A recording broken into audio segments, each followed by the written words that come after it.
Hello students, तो आज इस वीडियो में हम डिस्कस करेंगे equations of electromagnetic wave in free space. तो फ्री स्पेस में क्या इक्वेशंस बनती हैं इलेक्ट्रोमैग्नेटिक वेव की, तो वो आज इस वीडियो में आप देखने वाले हैं। तो देखिए, मैंने ऑलरेडी क्या इक्वेशंस बनती हैं उन इक्वेशन का फॉर्मेट लिख दिया है, फाइनल रिजल्ट लिख दिया है। तो यहाँ तक आपको पहुँचना है और साथ में ये भी श्योर होना है कि what is the speed of electromagnetic wave. As we also aware that कि जो हमारी इलेक्ट्रोमैग्नेटिक वेव होती हैं वो ट्रेवल करती हैं in a space through the speed of light. वो हम इसको प्रूव करना चाहेंगे, करेंगे प्रूफ।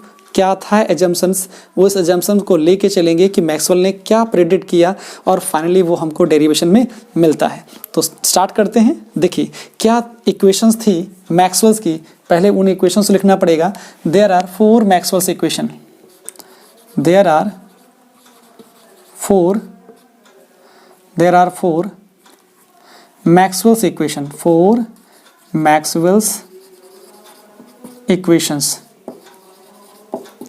यहाँ पर Maxwell's equations आपको लर्न होनी चाहिए प्रॉपरली। देखिए, हमारे पास क्या था, डेल E, यहाँ पे डेल E होता है, यहाँ पे डाइवर्जेंस ऑफ होता है E, तो ये होता है rho upon epsilon naught. Clear. दूसरा होता है divergence of B, divergence of B zero होता है। फिर हमारे पास तीसरी क्वेश्चन आती है curl of E. Curl of E क्या होता है, ये होता है negative of del B by d t. ये होता है del B by d t, del B by d t हो गया। और फोर्थ इक्वेशन हमारे पास क्या आती है, कर्ल ऑफ बी।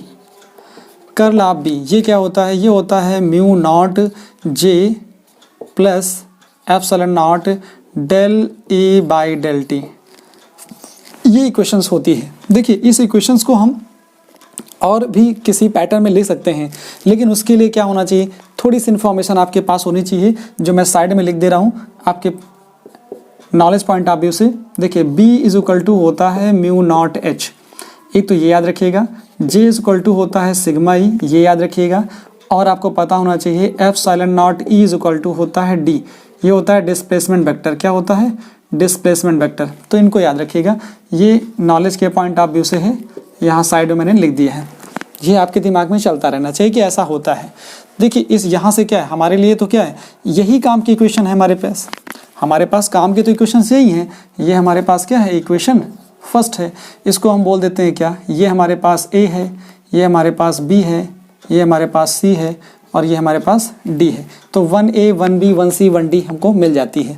देखिए, यहाँ पर क्या था, इन इक्वेशन से मैक्सवेल ने क्या कंक्लूड किया, वहाँ पर जाऊँ उससे पहले मैं बता दूँ कि इसको और क्या ले सकते हो। जरा देखिए, इसको और क्या ले सकते हो। यहाँ पे देखिए, एप्सिलॉन नॉट को अंदर ले जाइए तो क्या पैटर्न हो सकता है, ये हो सकता है del cross B is equal to, यहाँ हो सकता है म्यू नॉट J प्लस, इसको अंदर ले जाएंगे तो ये हो सकता है कितना, ये हो सकता है del D upon D T भी हो सकता है। देखिए, एप्सिलॉन नॉट ई को क्या ले सकते हो, डिस्प्लेसमेंट वेक्टर ले सकते हो, तो ले सकते हो आप। इसी को और भी H के टर्म में भी ले सकते हो। देखिए, यहाँ पे क्या कर लिए, B की जगह पे म्यू नॉट H लिख दीजिए। ठीक है, B की जगह पर लिख दीजिए म्यू नॉट H, तो यहाँ से म्यू नॉट आएगा, म्यू नॉट कैंसिल भी हो सकता है।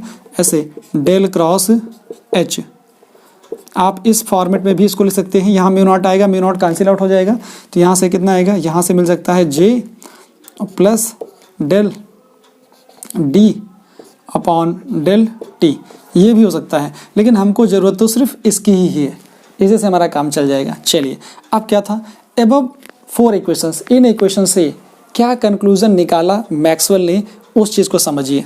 यहाँ लिखता हूँ मैं, above four equations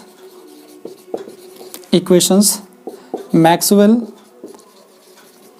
conclude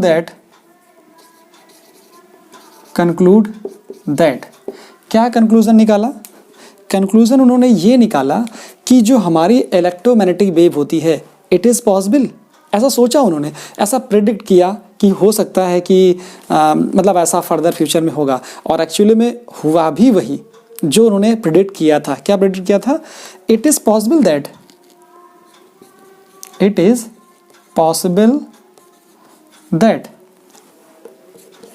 it is possible that electromagnetic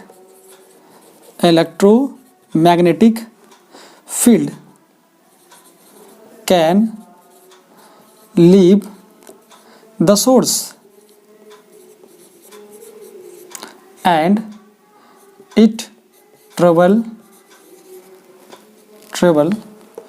through the space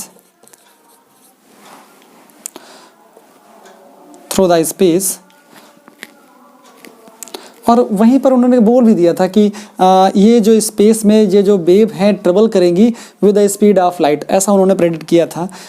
तो क्या बोला था, and it travel through the space with speed of light, ऐसा उन्होंने एज्यूम किया। देखिए इस चीज़ को उन्होंने कैसे समझाने की कोशिश करी, उसका एग्जाम्पल सुनिए। जैसे कि आप परफ्यूम डाल के कहीं चले जाइए, है ना, किसी पब्लिक प्लेस में या फिर जहाँ पे पार्टी वार्टी हो रही वहाँ चले जाइए, तो क्या होगा, आप सोर्स हो, आपके पास परफ्यूम पड़ा हुआ है, जिस पब्लिक प्लेस में आप गए हैं, जिस एटमॉस्फेयर में आप जा रहे हो जहाँ पर बहुत सारा क्राउड है, तो देखिए जब तक आप वहाँ हो तब तक तो वो लोग महक रहे होंगे, अपने आप को फील कर रहे होंगे कि अच्छा ये परफ्यूम कहीं से उसकी खुशबू आ रही है। लेकिन जब आप चले भी आओगे ना, सोर्स मतलब तुम खुद चले आओगे, फिर भी वहाँ खुशबू रह जाती है। मतलब क्या हुआ कि जो फील्ड है, मतलब जो खुशबू है, वो सोर्स को छोड़ सकती है। इस तरह से मैक्सवेल ने एज्यूम किया और प्रेडिक्ट किया कि ये जो खुशबू है वो स्पीड ऑफ लाइट से ट्रेवल करती है। तो फाइनली हम अभी रिजल्ट निकालेंगे तो देखेंगे कि हाँ, ऐसा जो सोचा मैक्सवेल ने वैसा ही हुआ। तो देखिए मैंने लिखा भी यही है कि it is possible that electromagnetic field can leave the source. क्या छोड़ सकती है? उन्होंने कहा हाँ छोड़ सकती है, ऐसा मान सकते हैं। And it travel through the space with speed of light. ठीक है, इस बेसिस पर अब क्या कंसिडरेशन आया, इसका मतलब ये आया कि सोर्स फ्री स्पेस क्या होगा, that is hence for source free space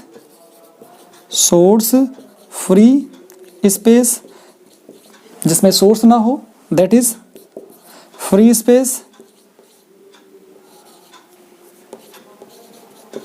क्या होना चाहिए इसके लिए? Free space. हमको क्या लेना है? रो की वैल्यू क्या होगी? रो की वैल्यू 0 होगी एंड आल्सो वैल्यू ऑफ जे, जो जे की वैल्यू होगी वो भी 0 होगी। इन दोनों वैल्यूज को 0 करना है। Then above Maxwell equation will be, क्या लिखना है मुझे? Then above Maxwell equation will be. ऊपर जो इक्वेशन लिखी हैं वो कैसे और किस फॉर्मेट में हो जाएंगी उनको मैं लिखने जा रहा हूँ साइड में। ठीक है, उनको मैं लिखने जा रहा हूँ साइड में। देखिए मैं यहाँ लिख देता हूँ, इस ज्ञान को हटा देता हूँ।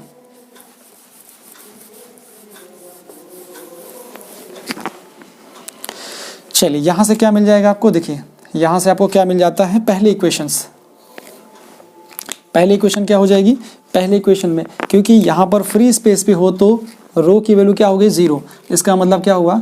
Del dot E is equal to divergence of electric field 0 हो गया। दूसरा तो आपके पास 0 था ही, del dot B is equal to 0। यहाँ से कितना आ गया? ये आ गया del dot curl of E vector कितना था? ये आपके पास था negative of del B by del t, ये था। यहाँ से क्या मिला था? ये आपको यहाँ से मिला था डेल क्रॉस बी, ये था curl of B. Curl of B की वैल्यू कितनी आ गई थी? यहाँ से देखिए क्या बोला जा रहा है? बोला जा रहा है कि ये जे की वैल्यू भी 0 है, रो की वैल्यू 0, रो की वैल्यू से तो ये 0 हो गया। अच्छा, जे की वैल्यू 0 है, यहाँ पर जरा देखिए, यहाँ पे रो की वैल्यू, जे की वैल्यू 0 है, तो ये क्या आ जाएगा जाके? यहाँ से ये 0 हो गया, इसको अंदर मल्टीप्लाई कर लीजिए, कितना आ गया जाके?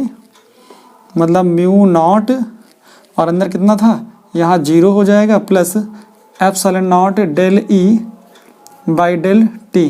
तो यहाँ से क्या मिल गया जाके? ये मिल गया जाके del cross B is equal to mu naught epsilon naught, यहाँ से आ गया del E by del T.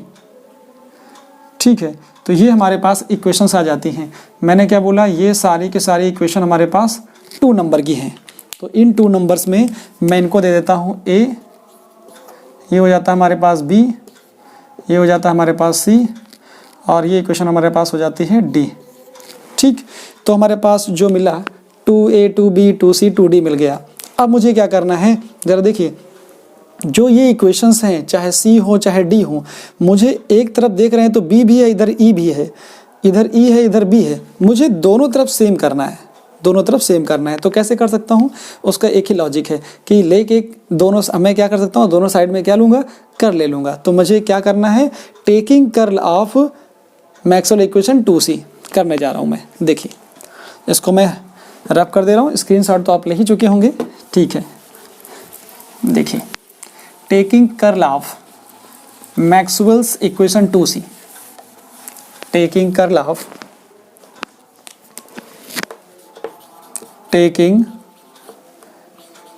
Of Maxwell equation 2C।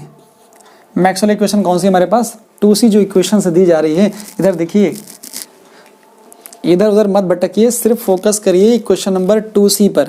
कौन सी इक्वेशन, 2C पर। 2C क्या है, 2C हमारे पास है डेल क्रॉस E, ये था, और इसी का हमें लेना है कर ले लिया मैंने, तो ठीक है, ये आ गया। इज इक्वल टू क्या लेना है, इसका भी कर ले लीजिए, नेगेटिव ऑफ कर लिखा मैंने, यहाँ लिखा del B by del T हो गया। चलिए इसको क्या लिख सकते हैं वो मैं लिखता हूँ, ठीक है, according to vector calculus, according to vector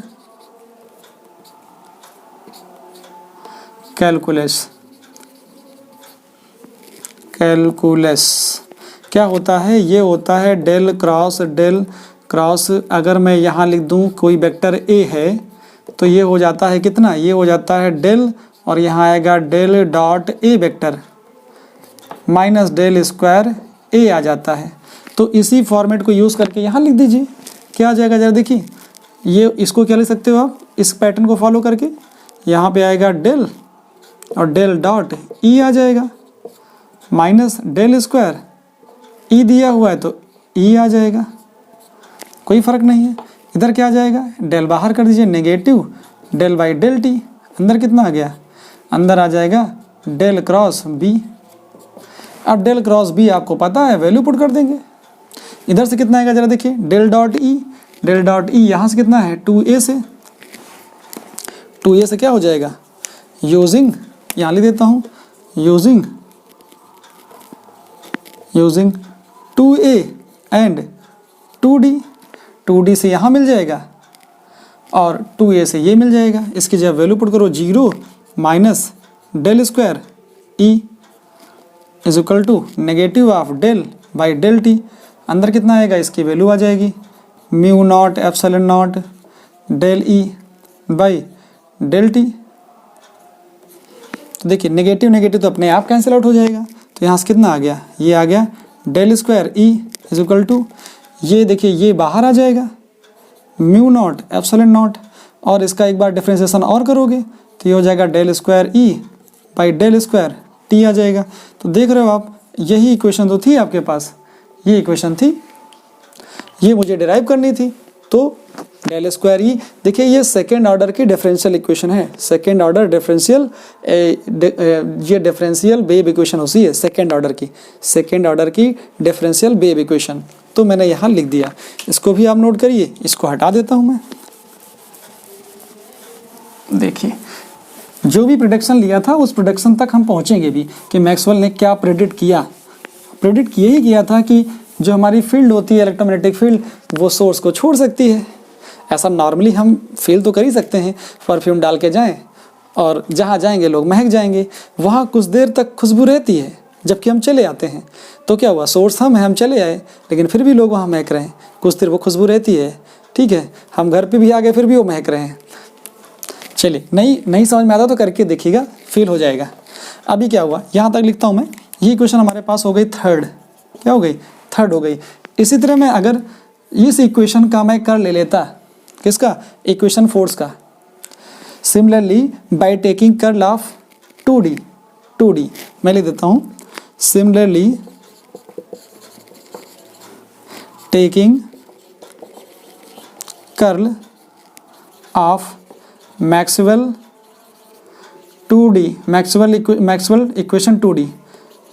equation 2D अगर मैं करता तो फाइनली रिजल्ट मुझे कुछ ऐसा ही मिलता। क्या मिलता? डेल स्क्वायर, मुझे करना नहीं है और ना आपको बताना है कि करिए उसको। सिमिलरली लिख दीजिए डेल स्क्वायर बी कितना आ जाएगा, म्यू नॉट एप्सिलॉन नॉट, यहाँ से आ जाएगा del square B upon del square t आ जाएगा। ये इक्वेशन हो जाती है 4। आपको थर्ड और फोर्थ मिल जाती है जो मैंने यहाँ लिखी है। ये थर्ड और फोर्थ इक्वेशन क्या है? इक्वेशन थर्ड एंड फोर्थ मैं लिखता हूँ, equation third and fourth are the differential, second order लिख देता हूँ, second order differential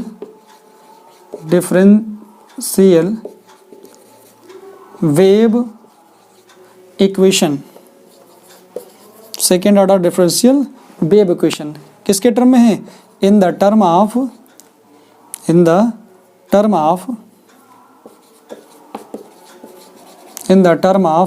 electric field vector and magnetic field vector, दोनों के टर्म में मैंने लिख दी। ठीक है, अब ये दोनों हैं क्या? Which is the form of,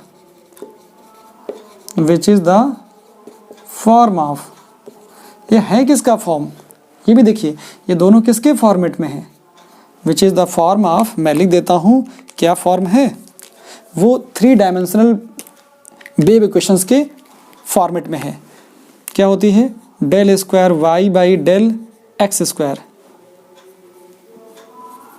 ठीक है, दिखेगा, मुझे लग रहा है कि होपफुली दिखना चाहिए।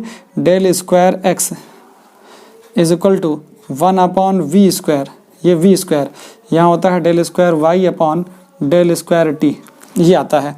ये क्या होता है? ये 3 डायमेंशनल वेव इक्वेशन होती है, 3 डायमेंशनल वेव इक्वेशन होती है। मैं लिख देता हूँ, it is the 3 dimensional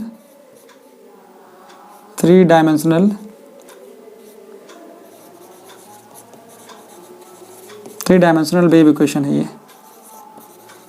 3 dimensional wave equation है। ये इक्वेशन नंबर हमारे पास कौन सी है? ये इक्वेशन नंबर हमारे पास हो जाती है 5। ये कौन सी इक्वेशन है हमारे पास? ये इक्वेशन नंबर 5 है। ये 5 इक्वेशन आ गई। हमको क्या करना है? ऑन कंपेयरिंग द इक्वेशन, इसका स्क्रीनशॉट लीजिए, फिर इसको हम क्या करेंगे? कंपेयर करेंगे। On comparing the equation 3, 4 with 5। देखिए, लिखिए आप, on comparing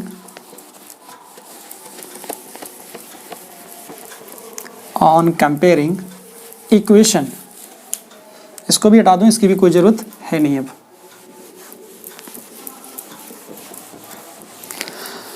on comparing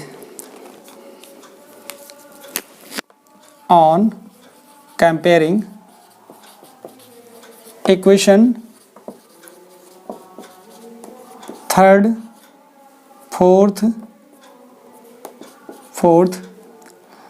and fourth with 5।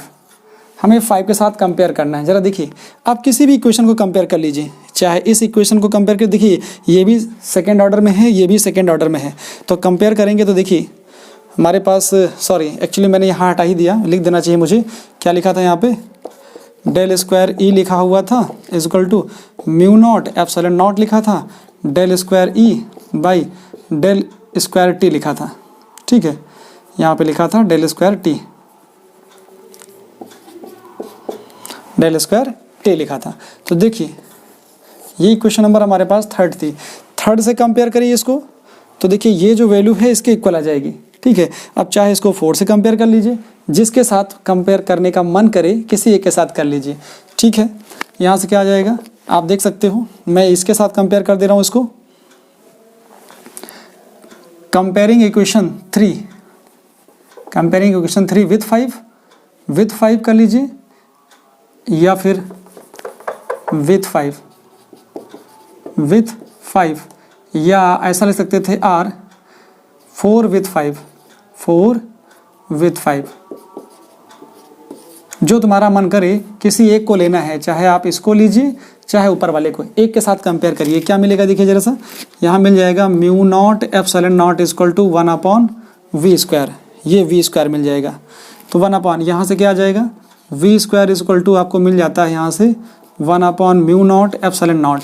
तो ये आ जाता है v इक्वल टू 1/√म्यू naught epsilon naught. This is the velocity of electromagnetic wave. This is the formula for velocity of EMW। लेकिन जब वैल्यू पुट करके देखा गया तो क्या आया, ऑन पुटिंग वैल्यू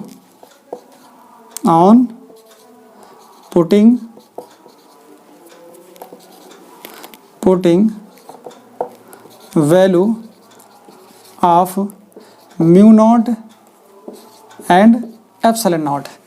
ठीक है, म्यू नॉट की वैल्यू होती है, म्यू नॉट की वैल्यू आप जानते हो। देखिए आपको पता है कि म्यू नॉट इक्वल टू कितना है, म्यू नॉट की वैल्यू आपको ज़रूर पता होगी।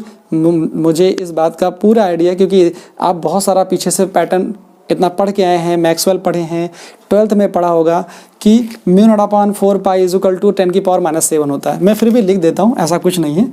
देखिए म्यू नॉट और एप्सिलॉन नॉट यहाँ पे लिखता हूँ कि mu naught upon 4π equal to 10⁻⁻7 पढ़ा था। और एक चीज़ पढ़ी थी ये एप्सिलॉन नॉट की वैल्यू कितनी पड़ी थी, एप्सिलॉन नॉट की वैल्यू पड़ी थी 8.85 10⁻12। क्या पड़ी थी, 10⁻12। यूनिट तो आपको याद होगा कि यूनिट भी मुझे लिखना पड़ेगा। चलिए न्यूटन अपॉन एम्पियर स्क्वायर होता है, इसका लिख देता हूँ मैं, न्यूटन अपॉन एम्पियर स्क्वायर, या Newton upon ampere square, Newton upon ampere square. और इसकी यूनिट क्या होती है, देखिए एप्सिलॉन नॉट की है तो यहाँ पे coulomb square upon newton metre आ जाएगा, coulomb square upon newton metre square. इसको आप लिख सकते हैं, लेकिन इसकी कोई मुझे ज़रूरत नहीं है, डायरेक्टली मुझे वैल्यू बतानी है आपको कितनी आई थी। देखिए यहाँ से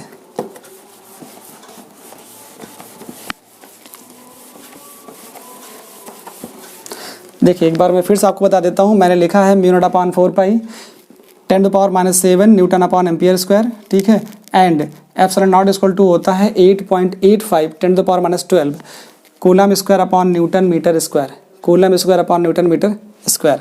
यहाँ देखिए पुटिंग द वैल्यू क्या मिलेगा आपको, यहाँ जब वैल्यू पुट कर देते हो तो v इक्वल टू क्या मिल जाता है, देखिए v इक्वल टू क्या मिल जाता है, इनकी जब वैल्यू पुट करते हो तो यहाँ इसको सॉल्व करते हो, यहाँ मिल जाता है कितना, यहाँ से म्यू नॉट की वैल्यू देखते हो तो कितना आता है 4π 10⁻⁷ इंटू एप्सिलॉन नॉट की वैल्यू क्या है 8.85 10⁻12।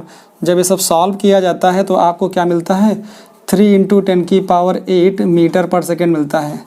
एक्चुअली ये है क्या, यही तो है सी, यही तो है सी। इसका मतलब क्या बोला गया कि जो इलेक्ट्रोमैग्नेटिक वेव है वो स्पेस में ट्रेवल करती है with the speed of light. It was predicted by Maxwell at that time, जब ये बता रहे थे कि जो फील्ड है electromagnetic wave can leave the source, यहाँ लिखना है hence electromagnetic wave travel in space with speed of light,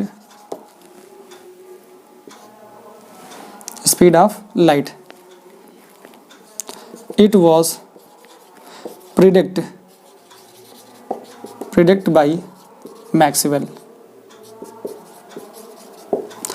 तो ये था आपके लिए कि equation of electromagnetic wave in free space, और साथ में आपको ये भी समझ में आया कि जो इलेक्ट्रोमैग्नेटिक वेव हैं स्पेस में किस स्पीड से ट्रेवल करती हैं। तो फाइनली आपको उसका भी आंसर मिल गया जो मैक्सवेल ने एज्यूम किया था एट द स्टार्टिंग, और वो फिर फाइनली लास्ट में आपने उसको कंक्लूड भी कर दिया। होपफुली ये टॉपिक भी आपको अच्छे से समझ में आ गया होगा। Thanks for watching.